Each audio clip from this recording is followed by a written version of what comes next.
10ویں تراویح کے حوالے سے اور آخری بات سماعت فرمائیں، جب آپ کی گفتگو ہو غیر مقلدین سے اور بات آپ کو سمجھانی پڑے تو آپ ان سے جو بات کریں گے آپ ان سے کہیں بھئی پورے عمل پر حدیث پیش کرو، اور ہم بھی پورے عمل پہ حدیثیں پیش کرتے ہیں۔ پورا عمل کیا ہے غیر مقلدین کا؟ نمبر 1 تراویح 8 رکعت، نمبر 2 باجماعت، نمبر 3 پورا مہینہ، نمبر 4 ختم قرآن، اور نمبر 5 ہر مسجد میں۔ غیر مقلدین کا تراویح پر پورا عمل کیا ہے؟ نمبر 1 8 رکعت، نمبر 2 باجماعت، نمبر 3 پورا مہینہ، نمبر 4 پورا قرآن ختم قرآن، اور نمبر 5 ہر مسجد۔ غیر مقلدین کے عمل میں کتنی باتیں ہیں؟ نمبر 1 8 رکعت، نمبر 2 باجماعت، نمبر 3 پورا مہینہ، نمبر 4 ختم قرآن، نمبر 5 ہر مسجد۔ غیر مقلدین سے کہو اپنے پورے عمل پر کوئی حدیث پیش کرو۔ رسول اللہ صلی اللہ علیہ وسلم نے 8 پڑھی ہوں، پورا مہینہ پڑھی ہوں، باجماعت پڑھی ہوں، پورا قرآن ختم کیا ہو، اور مسجد نبی کے علاوہ اور مسجدوں میں بھی پڑھائی ہوں، ہمیں حدیث سنا دو تاکہ ہمیں پتہ چلے کہ تمہارا پوری حدیث پر عمل ہے۔ ہم مکمل دین والے ہیں، تم ادھورے دین والے ہو۔ تقریباً 8 سال قبل کی بات ہے، تقریباً لاہور میں نے 20 رکعت تراویح پہ بیان کیا، بیان کے بعد واپس آ گیا تو ایک غیر مقلد لڑکے کا مجھے فون آ گیا، شیخ صاحب السلام علیکم۔ میں سمجھ گیا شکار آ گئے، طرح سمجھ گئے شیخ صاحب السلام علیکم، میں نے سمجھ گیا شکار آ گیا۔ میں کہ پتر وعلیکم السلام، اب جیسے سلام کرے ویسے جواب دینا چاہیے نا۔ اس نے کہا السلام علیکم، میں نے کہا وعلیکم السلام۔ اب آپ کہیں گے اس نے تو السلام علیکم نہیں کہا، آپ کو تو وعلیکم السلام کہنا چاہیے تھا نا، آپ نے وعلیکم السلام کیوں کہہ دیا؟ میں دفعہ دخل مقدر کرنے لگا ہوں۔ آپ نے کافیہ میں پڑھا ہے کہ لام تعریف ہوتا ہے، پڑھا ہے نا؟ اصل لام تعریف ہے، الف لام نہیں، الف تو لام کی وجہ سے آتا ہے، لام ساکن جو ہے لام تعریف کے لیے ہوتا ہے۔ اس پر پھر کافیہ میں ایک اعتراض ہے کہ حدیث میں رسول اللہ صلی اللہ علیہ وسلم نے میم کو بھی تعریف کے لیے استعمال فرمایا ہے۔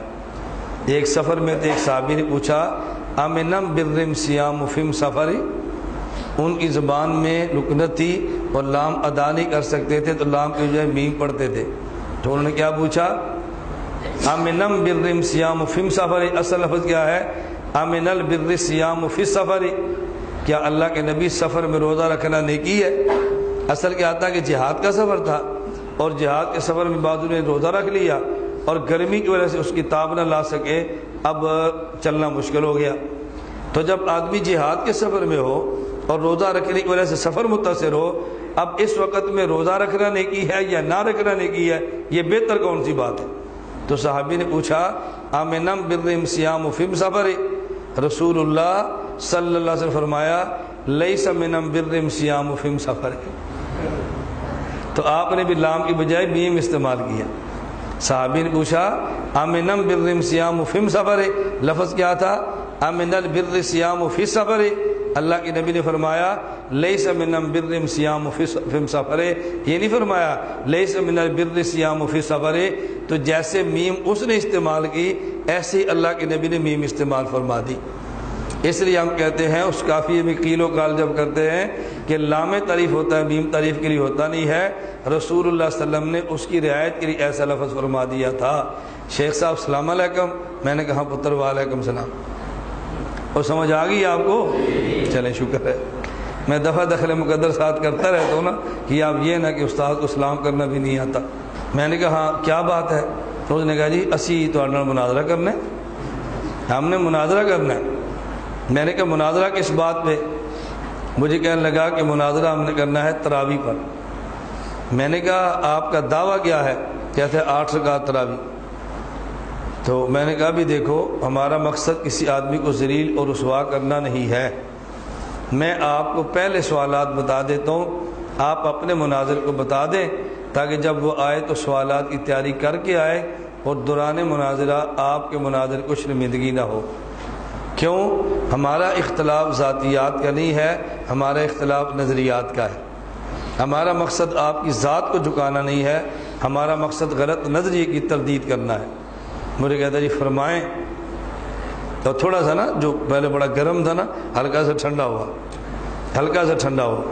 بہت گرم ہو کر لوگ آتے ہیں، لیکن اللہ کا شکر ہے کہ بڑی جلدی ٹھنڈے بھی ہو جاتے ہیں۔ ہمارے اپنے اور کیا مخالف زور بڑا لگاتے ہیں، لیکن کچھ عرصے بعد زور آہستہ آہستہ ٹوٹنا شروع ہو جاتا ہے۔ میں اس لیے آپ سے کہتا ہوں آپ دائی بن کے کام کرو۔ دائی کی صفات اللہ نے جو قرآن میں بیان کی ہیں، افلا ينظرون الى الابل كيف خلقت والى السماء كيف رفعت والى الجبال كيف نصبت والى الارض كيف سطحت فذکر، پہلے صفتیں بیان کی ہیں پھر ذکر فرمایا۔ اگر دائی بننا ہے نا تو افلا ينظرون الى الابل كيف خلقت، اونٹ بڑی مشقت برداشت کرتا ہے اور اف نہیں کہتا، ایک ایک ہفتے کا پانی اپنے معدے میں محفوظ کر لیتا ہے اور مالک کو تنگ نہیں کرتا۔ یہ اپنا مزاج بناؤ، پھر دیکھو مزہ کتنا آتا ہے۔ افلا ينظرون الى الابل كيف خلقت والى السماء كيف رفعت، دیکھو آسمان کتنا بلند ہے۔ تو دائی کے مزاج کی جو وسعتیں ہیں وہ آسمان کی طرح ہونی چاہیے۔ چھوٹے دل سے کبھی آدمی دعوت کا کام نہیں کر سکتا۔ آگے وَإِلَى الْجِبَالِ كَيْفَ نُصِبَتْ، پہاڑ دیکھو کیسے مضبوط گاڑے ہیں۔ دائی کو اپنے موقع پہ پہاڑ سے زیادہ مضبوط ہونا چاہیے۔ پہاڑ ہل جائے لیکن دائی اپنے موقف سے نہ ہلے، یہ دائی کا مزاج ہونا چاہیے۔ وَإِلَى الْأَرْضِ كَيْفَ سُطِحَتْ، اور زمین کی طرح اس کو نرم ہونا چاہیے۔ زمین پر کوئی تھوک بھی دے تو چیختی نہیں ہے، زمین پر کوئی پخانہ بھی کرے تو کھپ نہیں ڈالتی، تواضع کی انتہا ہے۔ جو دبدائی اس طرح ہو نا، فذکر، پھر نصیحت کرو، پھر دیکھو اللہ آپ کی نصیحتوں میں برکتیں کتنی ڈالتے ہیں۔ تو میں نے اسے کہا دیکھو بیٹا ہم رسوا نہیں کرتے، ہم چھوٹی سی آپ کو بات کہتے ہیں۔ مجھے کہتے جی بتائیں، میں نے کہا تراویح 8 رکعت ہے یا 20؟ مجھے کہتا ہے 8۔ میں نے کہا یہ آپ اپنی تراویح کہاں سے ثابت کرو گے؟ مناظر سے پوچھنا۔ کہتے جی کہاں سے ثابت کریں گے؟ قرآن حدیث سے کریں گے۔ میں نے کہا تراویح قرآن میں ہے؟ مجھے کہتا ہے نہیں۔ تو میں نے کہا جب قرآن میں ہے ہی نہیں تو آپ ثابت کیسے کرو گے؟ اور نہیں ہم حدیث سے ثابت کریں گے۔ میں نے کہا ٹھیک ہے حدیث سے ثابت کر لو۔ اب میں آپ سے سوال کرتا ہوں کہ آپ تراویح باجماعت پڑھتے ہو یا بغیر جماعت کے؟ مجھے اس نے کہا جماعت کے ساتھ۔ میں نے کہا جماعت آپ 3 رات کراتے ہو یا پورا مہینہ؟ مجھے کہتا ہے پورا مہینہ۔ تو میں نے کہا پورا مہینہ تراویح کی جماعت اب کون سی حدیث سے ثابت کرو گے؟ اس نے کہا نہیں ہم صحابہ کرام سے ثابت کریں گے رضی اللہ عنہ۔ قرآن بھی گیا حدیث بھی گئی، اب کون رہ گئے؟ صحابہ کرام رضی اللہ عنہ مجمعین۔ میں نے کہا پورا مہینہ جماعت صحابہ کرام سے ثابت کرو گے؟ کہتا ہے جی ہاں۔ تو میں نے کہا آپ پورا مہینہ جماعت ثابت کرو گے تو صحابہ تو جماعت بھی کراتے تھے اور 20 پڑھتے تھے، تو پھر آپ 8 کہاں سے ثابت کرو گے؟ اس نے کہا حضور پاک سے۔ کیسے؟ 8 کن سے؟ حضور پاک سے۔ اور میں نے کہا پورا مہینہ جماعت؟ کہتا ہے صحابہ کرام سے۔ میں نے کہا مجھے آپ کی پالیسی سمجھ نہیں آ رہی، رکعتیں حضور سے لے رہے ہیں اور راتیں صحابہ سے لے رہے ہیں، نہیں سمجھ آئی؟ رکعتیں آپ نے کن سے لی ہے اور راتیں کن سے لی ہے؟ میں نے کہا صحابہ کرام کو راتوں کا پتہ تھا اور ان کو رکعتوں کا پتہ نہیں تھا حضور نے کتنی پڑھی ہے۔ یعنی تجھے پتہ چل گیا کہ اللہ کے نبی 8 پڑھتے تھے اور صحابہ کو پتہ نہیں چلتا کہ اللہ کے نبی کتنی پڑھتے تھے۔ جنہوں نے حضور کے پیچھے پڑھی ہے ان کو نہیں پتہ، اور جس نے حضور کے پیچھے پڑھی کا 1500 سال بعد کا بندہ ہے اس کو پتا کہ نبی پاک صلی اللہ علیہ وسلم کی رکعتیں کتنی ہیں۔ میں نے کہا بتاؤ صحابہ کو راتوں کا پتہ تھا تو رکعتوں کا پتہ نہیں تھا؟ کہتا جی پتہ تھا۔ تو میں نے کہا پھر پڑھتے کیوں نہیں تھے اگر پتہ تھا تو؟ جب ان کو پتہ تھا نبی پاک کی تراویح 8 ہے تو وہ 20 کیوں پڑھتے تھے؟